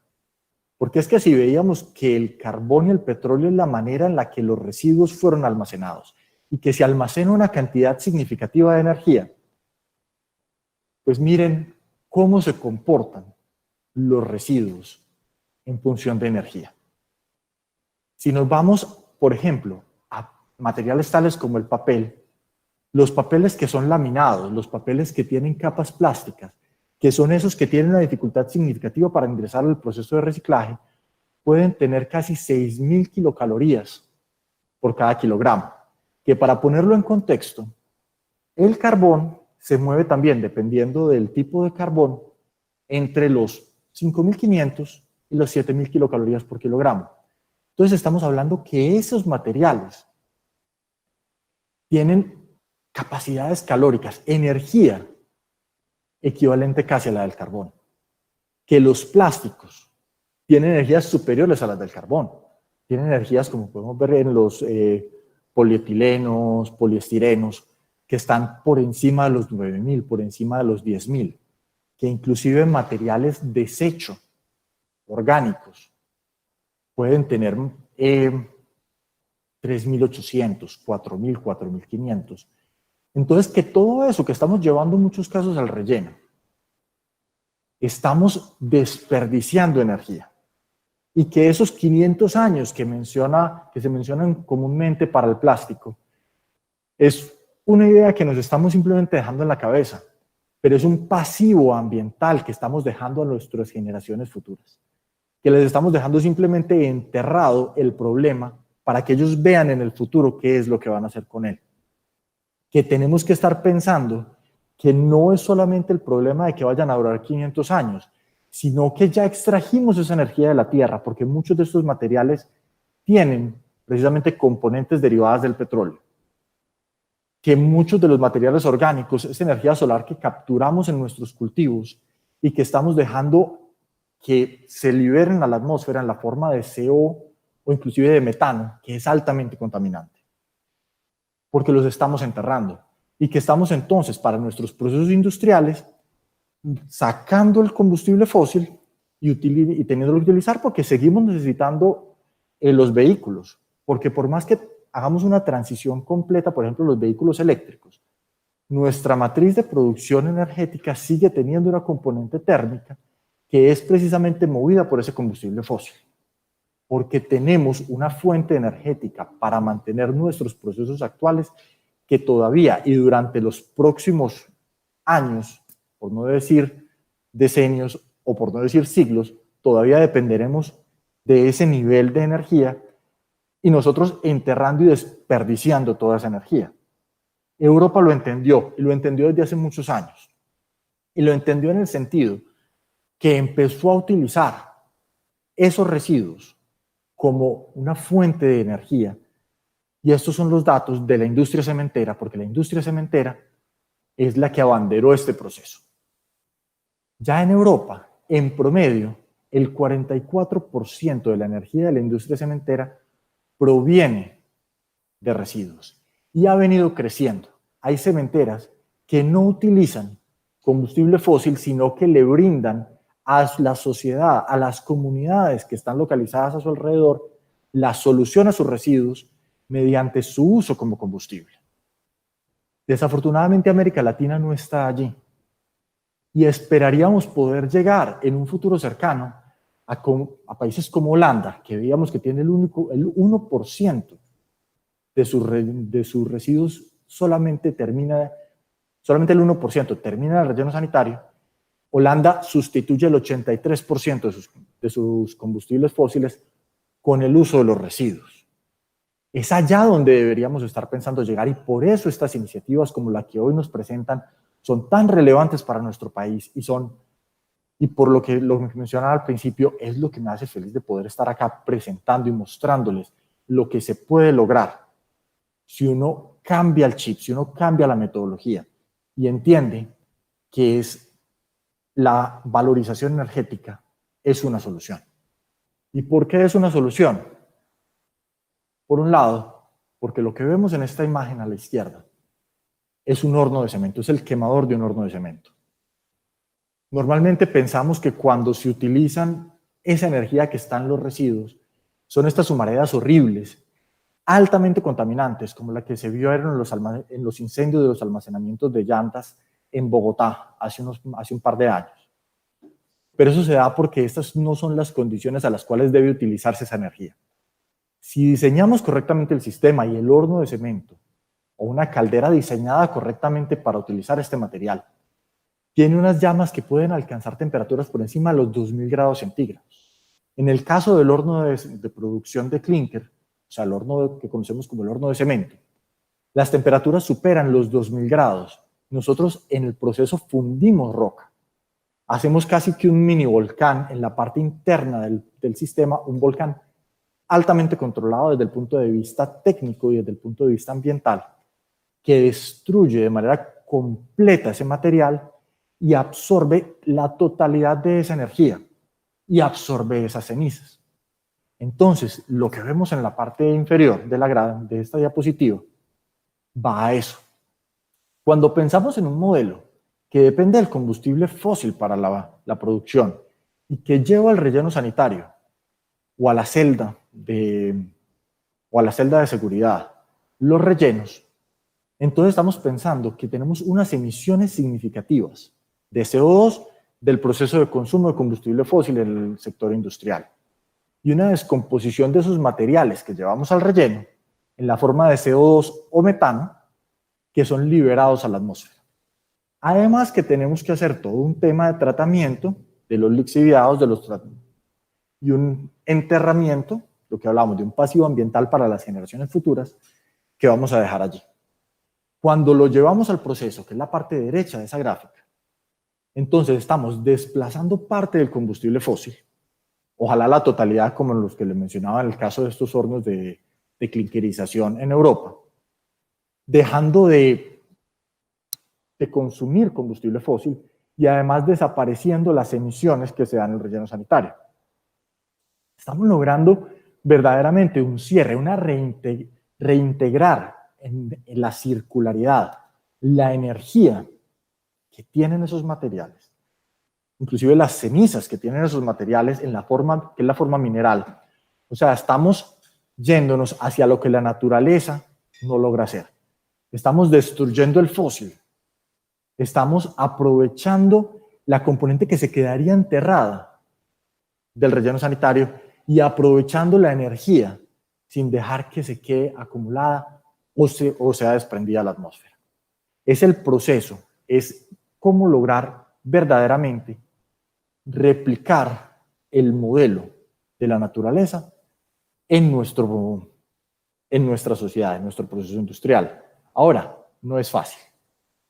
Y tiene costos y requiere de conocimiento, porque es que una cosa es que exista la energía, pero para asegurar que esa energía sea utilizada de manera correcta, tenemos que pensar que el proceso donde se use sea correctamente diseñado para ello y altamente controlado, que es lo que hemos realizado nosotros, por ejemplo, en Argos, y en lo que pues llevo yo personalmente trabajando ya tantos años para asegurar que eso se dé. Pero requerimos las alianzas y Ecologística ha sido, digamos que hemos tenido una conversación amplia con ellos, Veolia también, hemos venido desarrollando este proceso durante mucho tiempo con diferentes industrias para que ellas puedan hacer la recolección correcta de ese material y el procesamiento de ese material. Desafortunadamente en Colombia no teníamos infraestructuras, o al menos estamos incipientemente desarrollando esas infraestructuras. Y hoy estoy en compañía de estas dos empresas que son, digamos, pioneras, junto con algunos otros que trabajan con nosotros, en desarrollar las infraestructuras necesarias para que podamos hacer ese tratamiento correcto, para que tengamos un diseño correcto de esos combustibles, que seamos eficientes en el costo de producción de los combustibles, porque no es utilizar basuras dentro de un proceso. Eso es una afrenta ambiental quizás peor que llevarlas al relleno. Es diseñar un combustible correctamente dosificado, correctamente triturado, correctamente especificado desde la química, para que cuando lo utilicemos sea un combustible derivado de residuos. Sea, como Jaime pues viene trabajando en ello junto con, por ejemplo, también Sistema Verde en su momento, en el diseño del ecofuel, en el diseño de un combustible bien hecho, que tome en cuenta, y acá por eso pongo la lista de parámetros porque no es fácil, que tenga en cuenta la humedad, que tenga en cuenta las cenizas, que tenga en cuenta el azufre, el cloro, los metales, el mercurio. O sea, que sea verdaderamente un material que sea capaz de entregar la energía de manera efectiva, que permita mantener la calidad del proceso, que permita mantener la calidad de las emisiones, que permita verdaderamente cerrar el proceso. Porque volvamos al ejemplo de la naturaleza. Hay procesos de biogasificación que cuando se les pone mal el proceso que entra, y el proceso que entra son, por ejemplo, aguas residuales, acaban con las colonias de bacterias. Lo mismo tenemos acá. Tenemos un proceso que debe ser cuidado y que debe ser preparado. Y este parque ambiental, esperamos sea la punta de lanza en Antioquia para la producción de un combustible de alta calidad en volúmenes altos, porque los consumos de combustibles fósiles son altos en nuestra sociedad, y que nos lleve hacia el futuro, hacia ese mañana más verde en el tema de gestión de residuos. Y por eso me gusta terminar con esta foto. Y este pues es mi hijo, como pueden ver con su tapabocas, porque estamos claros que estamos en una situación diferente. Pero es porque yo creo firmemente, como se los he venido mencionando en toda esta presentación, que es con acciones sostenibles desde lo económico, desde lo ambiental, desde lo social, que construimos un futuro adecuado para nuestros hijos, para las generaciones que vienen, que no les vamos a dejarlo, les trataremos inclusive de solucionar parte de los posibles ambientales que como sociedad hemos venido dejando, que es con los esfuerzos que realizamos en equipo, que vamos a generar una transformación real de nuestra sociedad y que vamos a brindar un futuro donde podamos seguir viendo el verde y podamos seguir viendo los árboles y podamos seguir disfrutando de lo que nosotros, los que ya tenemos un poco más de años, disfrutamos como chicos,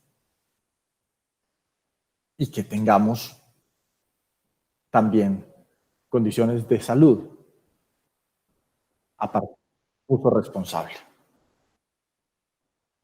Bueno, de verdad, muchísimas gracias pues por prestarme la atención durante este tiempo y espero que juntos podamos construir verdaderamente ese mañana mejor.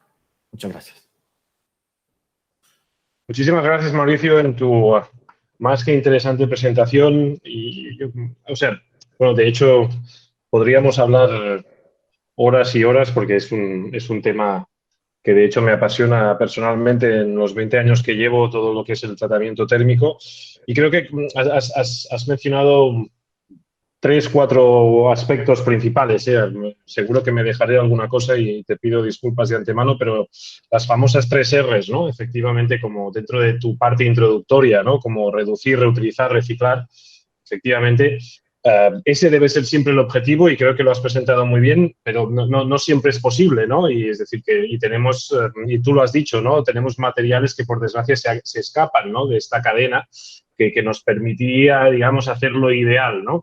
De hecho, permíteme introducir un concepto que creo que vamos a tener todos que incorporar, sobre todo los que diseñan productos nuevos, que es que precisamente lo que dentro de artículos y estadísticas que se pueden leer, la Unión Europea dice desde hace poco tiempo que el 80% de los productos diseñados, digamos, producen, digamos, residuos que se podrían evitar, ¿no? Dentro del periodo del diseño, ¿no? Y esto lo digo para enfatizar positivamente tu comentario al respecto de que hay materiales, por desgracia, que se escapan de la cadena, ¿no? Y nos tenemos que repensar este aspecto. Pero mientras nos lo repensamos, que como bien decías, esto es un proceso de muchos años y decenios, seguramente, pues algo se tiene que hacer con lo que tenemos entre manos, ¿no? Y efectivamente, en los tratamientos térmicos, y en este caso particular, la valorización energética, no es el único camino, es uno de los caminos, por supuesto, efectivamente,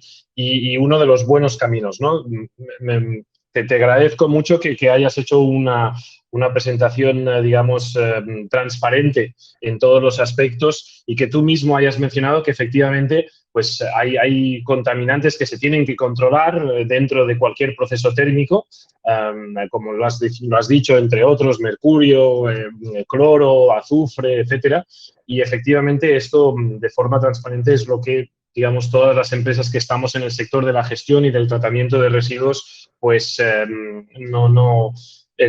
nos controla. Y en este caso aquí son las corporaciones, los ministerios de medio ambiente y el legislador que tienen una parte importante de trabajo para que precisamente nosotros tengamos unas reglas del juego desde el punto de vista reglamentario que sean buenas para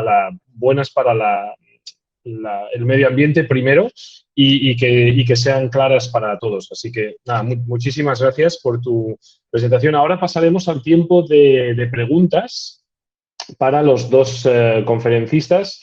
Yo tenía, si te parece, Mauricio, empezaremos con una pregunta para José Israel, precisamente Galindo, ya que nos tiene aquí esperando desde hace unos minutos. Y precisamente, José Israel, yo tenía una pregunta que hacerte respecto de dentro de toda esta pandemia, de esta enorme dificultad actual que tenemos y que, como muy bien has presentado, pues tiene consecuencias en diferentes partes de la sociedad, pero los tres pilares principales que has mencionado, pues repito, tema salud, la parte social y la parte económica. ¿Cómo asegurar que el impacto ambiental esté, digamos, adecuadamente gestionado, ya que estamos en un evento, vamos a decirlo así, también medioambiental hoy? ¿Cómo equilibrar, ¿no? Es decir, estamos de acuerdo que la salud tiene que tener un peso mucho más importante en los presupuestos de nuestros países, sin lugar a dudas, y que por desgracia ha dejado de ser de lado, pero que al mismo tiempo, digamos, no esté, no signifique, no en detrimento del ambiente, ¿no? Que tienen que ser dos cosas que vayan juntas. Por tanto, ¿cómo asegurar, digamos, que el impacto ambiental, repito, se gestione correctamente tanto desde un punto de vista de salud como desde un punto de vista ambiental? Bueno, muchas gracias, Gabriel. Claro que sí. Bueno, yo pienso que hay que partir del otro pilar fundamental y es la educación. Entonces creo que hay que seguir educando. Creo que Mauricio nos habló muy bien de todo lo que hay que hacer, desde cómo conservar espacios ecológicamente bien. Y pienso que tanto Veolia como Ecologística brindan una opción muy importante para apoyar que estas situaciones que se generan desde salud, los residuos hospitalarios, puedan tener de pronto un manejo más adecuado, que es como el resultante, pues, de toda esta sumatoria de eventos en salud. No sé si eso fue lo que me quisiste decir o eso fue lo que entendí, cómo podemos generar espacios más acordes ambientalmente desde toda esta generación de problemática de salud que tenemos. Entonces, para mí, básicamente, educación, educar a las comunidades y tomar ejemplos como el de Veolia y Ecologística para poder hacer uso adecuado de los residuos hospitalarios. Muchas gracias, José Israel. Mauricio, una pregunta que quería hacerte precisamente. Digamos, las cementeras, y tú has presentado diferentes porcentajes que efectivamente, de hecho, es interesante ver perfectamente cómo, por ejemplo, en la Unión Europea tenemos un poco más de un 40% de residuos que van a coprocesamiento, y en un país como Estados Unidos, digamos, por decirlo así, equivalente más o menos en términos de talla de población, no exactamente, pero más o menos, pues tiene un porcentaje muchísimo más bajo, ¿no? Lo cual demuestra que, por ejemplo, los americanos aún siguen confiando, si me permites la ironía, en el relleno, ¿no? Muchísimo. Entonces, ¿cómo ves? Las cementeras están más orientadas a coprocesar residuos ordinarios que peligrosos, que es una tendencia que vemos en los últimos años, y tú como especialista dentro del mundo cementero, es decir, hemos pasado a pensar que el coprocesamiento era únicamente, para que me acabes de entender, que hemos pasado de que coprocesamiento igual a valorización de residuos peligrosos, por decirlo así, y en los últimos 5 o 10 años, a diferentes niveles en función de la zona geográfica del mundo en la que estemos, pero es una tendencia.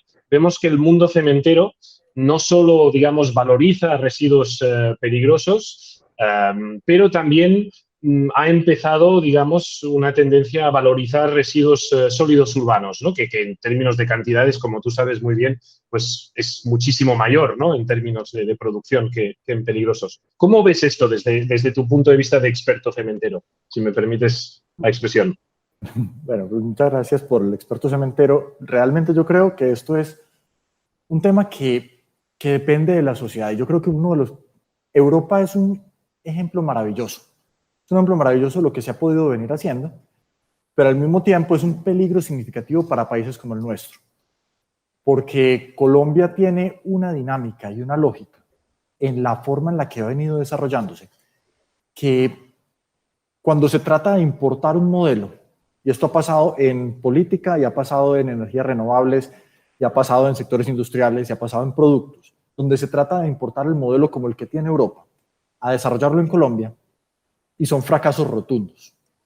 Colombia es uno de los únicos países que en los grandes años, por ejemplo, de Sears, este almacén por departamentos de Estados Unidos tan grande, logró quebrar a Sears.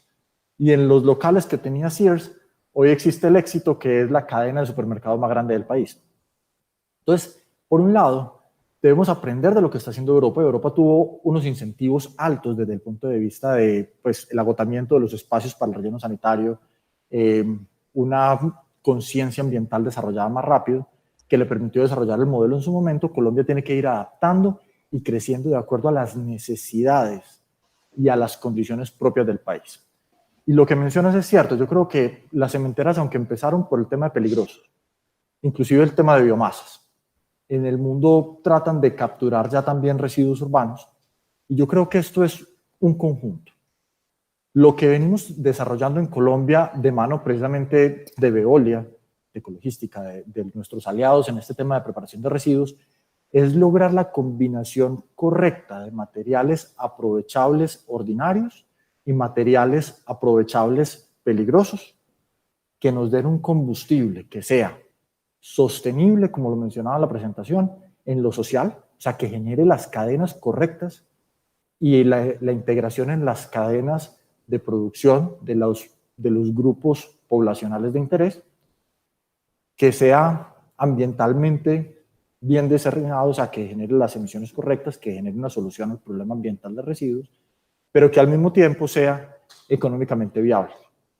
Que no lo tengamos que subsidiar los que estamos en la cadena, que no sea la cementera porque en determinado momento pudo, desde un punto de vista financiero, subsidiar la cadena, sino que esto tenga una construcción que en el tiempo se mantenga.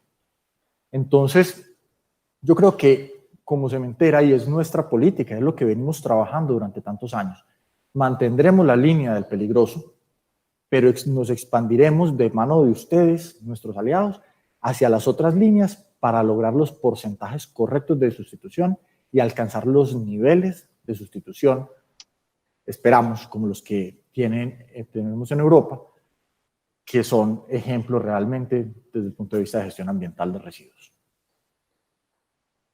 Muchas gracias, Mauricio. José Israel, volviendo un poquito digamos, a este equilibrio salud, social, económico, ¿dónde, como experto en salud y en otras áreas como eres, yo me pregunto, casi te diría como habitante, ¿no?, de este mundo que tenemos, ¿dónde está el equilibrio o el límite entre demasiada higienización, si me permites el tema, ¿no? Es decir, que ¿dónde tenemos que parar de higienizarlo todo?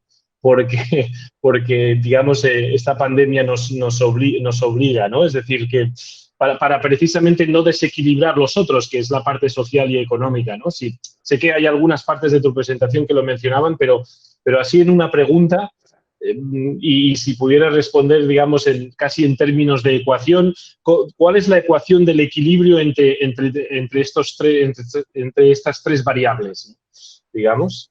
Bueno, pues una fórmula matemática como tal quizás en este momento no la hay, pero es como empezar a limitar todo. O sea, primero empezar a entender que que este virus vino para quedarse y que tenemos que tener una protección y que en este momento lo único que hay es tener una parte de higienización y que se requiere tener.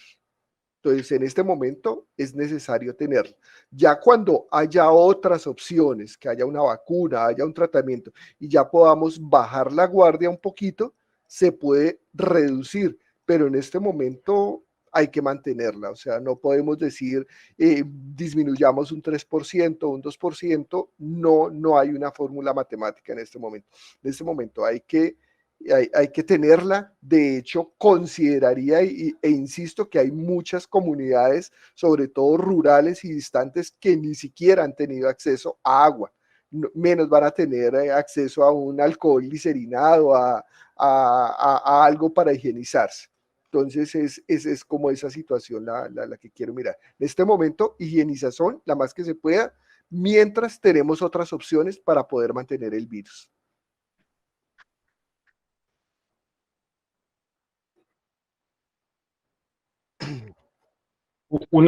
Vale, perfecto. Pues tenemos tiempo para una pregunta más para Mauricio, precisamente. Entonces, Mauricio, una última pregunta. Es decir, tú lo has dicho de todas maneras, no todo es coprocesable, ¿no? Entonces, por tanto, desde un punto de vista de tu expertise, ya que tenemos gente, pues seguramente digamos, desde ámbitos de administración medioambiental, etcétera, ¿cómo desde tu punto de vista recomendarías un equilibrio entre, digamos, coprocesable, no coprocesable y dónde tendrían que estar los esfuerzos, ¿no? por parte de la administración competente al respecto? Yo pienso que esto realmente tiene un elemento, el equilibrio va muy en línea con lo que habías mencionado, o sea, lo del 70% del diseño. O sea, tenemos que empezar a pensar en el diseño y empezar a eliminar cada vez más los elementos que se pierdan dentro de ese modelo. Nosotros a un horno jamás vamos a integrar un elemento que sea, por ejemplo, de riesgo biológico, un elemento que sea explosivo, un elemento que sea altamente corrosivo, elementos que pongan en riesgo la salud de los colaboradores en nuestras plantas o la integridad de nuestros procesos.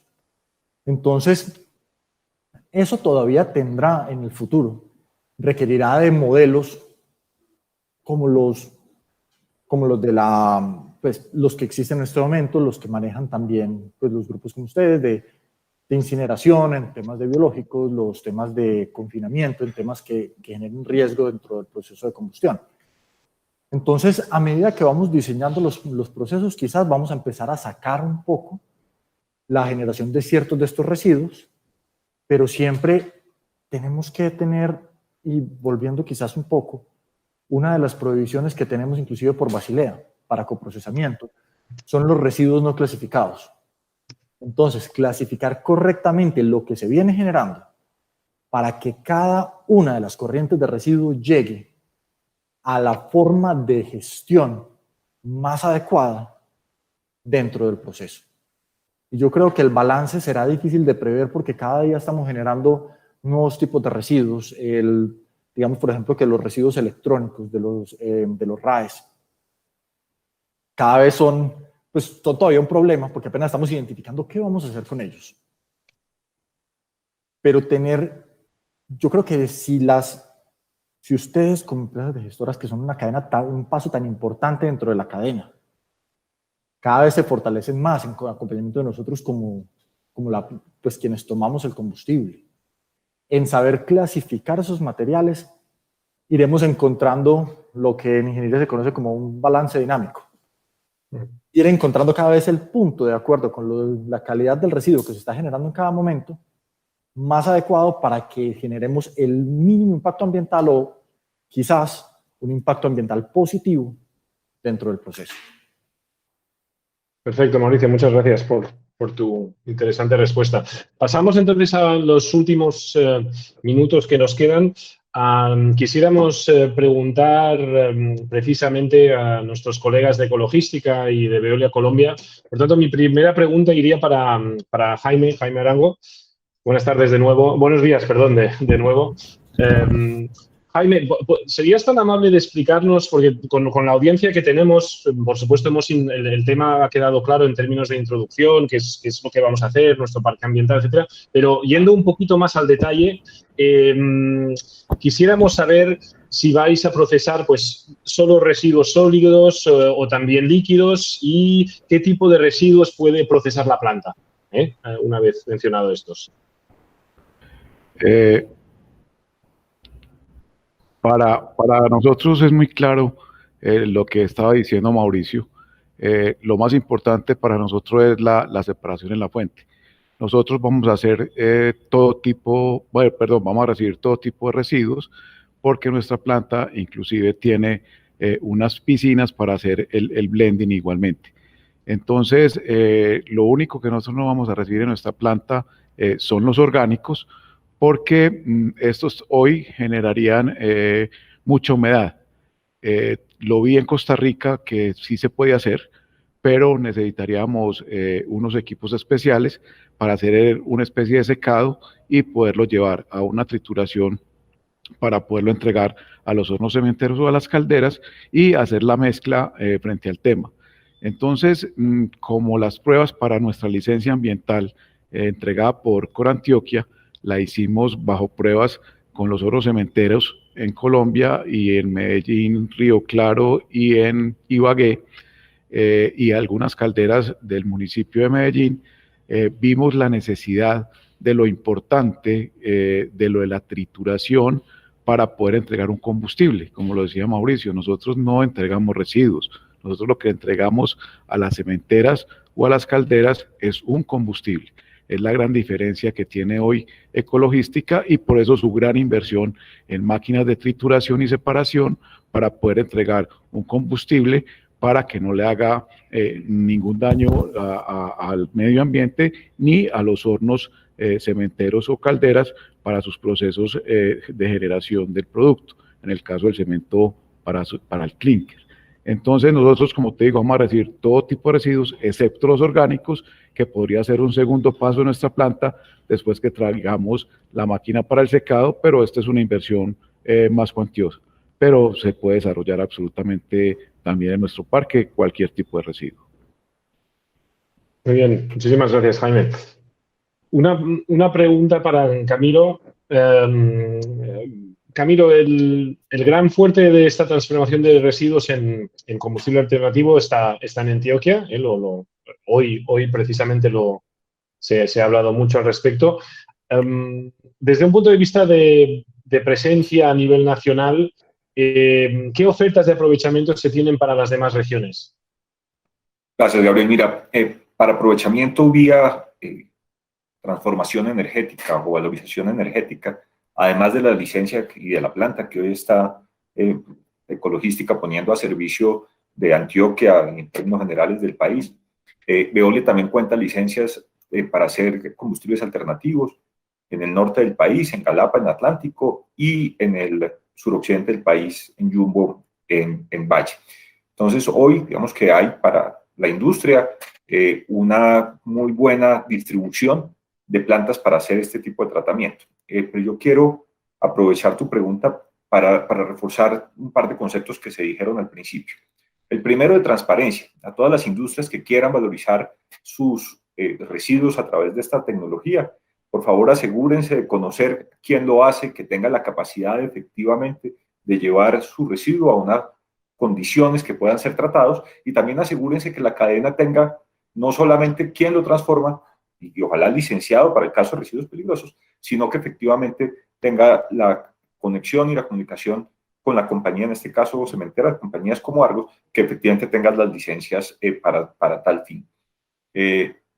Este no es un proceso, Mauricio lo repitió y lo dijo varias veces muy claro, de llevar un residuo de un relleno sanitario a una cementera y simplemente hay un cambio en el sitio de disposición. Aquí hay un proceso de transformación que implica conocimiento y que implica responsabilidad, por favor, quienes estén interesados en esto, asegúrense que está trabajando con empresas responsables y que la cadena entera le garantiza una buena gestión de residuos y, por supuesto, que el valor se capture y que no haya una contaminación adicional por la gestión. Muchas gracias, Camilo. Con tu permiso, aprovecharé tu último punto para cerrar, antes de pasar la palabra a Mónica Jaramillo, diciendo que lo que acabas de decir yo lo resumo en el concepto DDT, que es descontaminación, no dilución y trazabilidad, que es la base de nuestro sector, efectivamente. Pues muchas gracias a todos y un placer. Paso la palabra, en este caso, más bien a Mónica Jaramillo. Muchas gracias. Gracias, Gabriel, gracias a todos por acompañarnos y por participar en este espacio bien interesante, bien importante para todas. Las condiciones en las que estamos viviendo este 2020 nos obligaron a recibirlos y abrir el espacio de manera virtual, pero queremos contarles que las puertas del Parque Ambiental Ecologística están abiertas para que nos visiten de la mano del sector de salud, del sector industrial, como los principales actores en la sociedad, para que sigamos trabajando para contribuir al progreso, para lograr un futuro mejor y más sostenible para todos. Gracias nuevamente a todos por participar, a quienes nos han acompañado durante estas horas en esta agenda. Que tengan un buen día y hasta una próxima oportunidad.